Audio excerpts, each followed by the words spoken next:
Y como conclusión, nuestro amigo el consultosaurio dice que lo que hay que hacer es eso. Mientras que nuestro consulter, dice que lo que hay que hacer es eso. Y ahí tenemos dos miradas. Vamos con el siguiente ítem, talento. Vamos a hablar algo de talento. Algo que también montones de empresas o todas las empresas tienen verdadera obsesión. Y vamos a hablar de la segunda destrucción.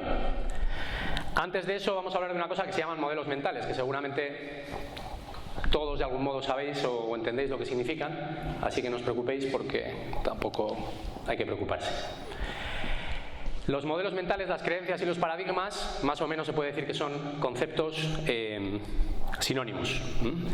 Todos tenemos modelos mentales. Los modelos mentales son una forma de automatizar nuestra vida, ¿de acuerdo?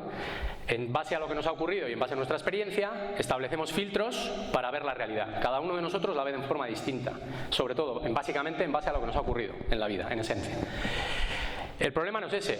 El problema es cuando recorremos ese camino y pensamos que nuestras creencias son la verdad, que la verdad, mi verdad, es evidente, que se basan en datos reales y que además los datos que hemos seleccionado son los datos reales, ¿de acuerdo? ¿Cómo identificar una creencia? Es muy sencillo.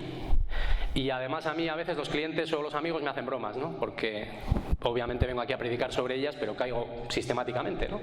Cada vez que decimos todos los, poner lo que queráis, son unos, poner lo que queráis, eso es una creencia.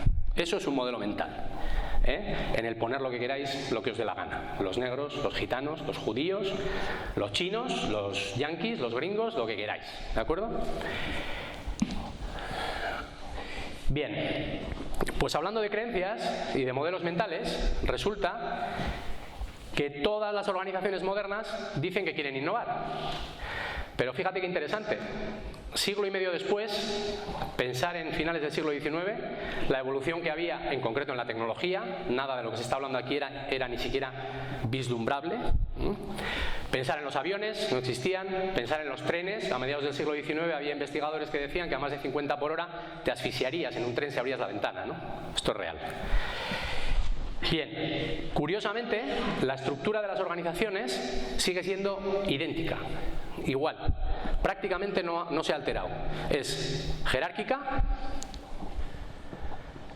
está basada en la autoridad individual, normalmente, y está basada en una suerte de élite. Llamémosle élite al dinero, llamémosle élite a haber podido acceder a un sistema educativo determinado, o llamémosle élite, como el otro día en un artículo del periódico, no sé en qué periódico, unos investigadores habían demostrado que si ibas a una entrevista en la City con zapatos marrones, tu probabilidad de que te seleccionaran era bajísima.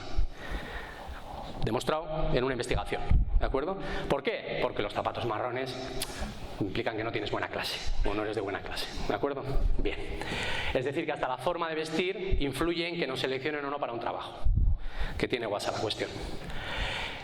Eso, además, lo que hace es que se genere una enorme cantidad de despilfarro de talento. Las organizaciones se empeñan en ahorrar en gasolina, en combustible, se ahorran hasta los folios, ¿no? Cuando viene la reducción de costos, chicos, tener cuidado de no imprimirlo todo, porque hay que ahorrar en papel. Está muy bien ahorrar en papel, ¿sí?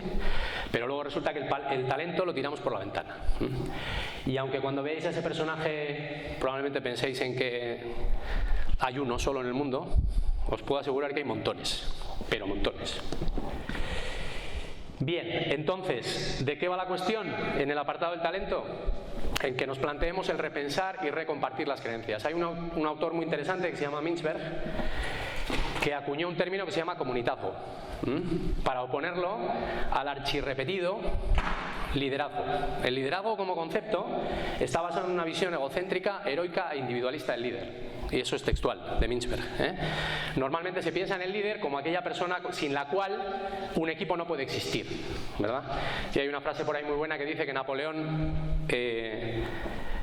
era un enano con sombrero, ¿no? Napoleón sin su ejército era un enano con sombrero, ¿verdad? Entonces, el liderazgo solo tiene sentido cuando hay un equipo.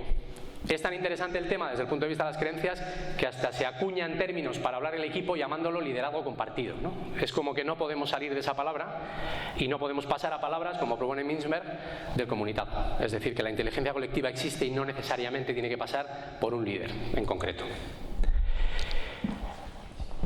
Bien, esto desde un punto de vista un poco más técnico es trabajar en un modelo mental sistémico, entendiendo la organización como un todo, entendiendo el equipo como un todo, o un modelo mental analítico en el que separas al líder del equipo.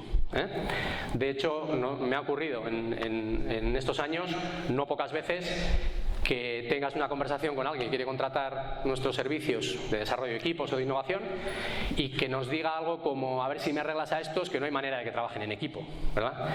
Y en la primera sesión ni siquiera aparece, y en la segunda sesión no aparece.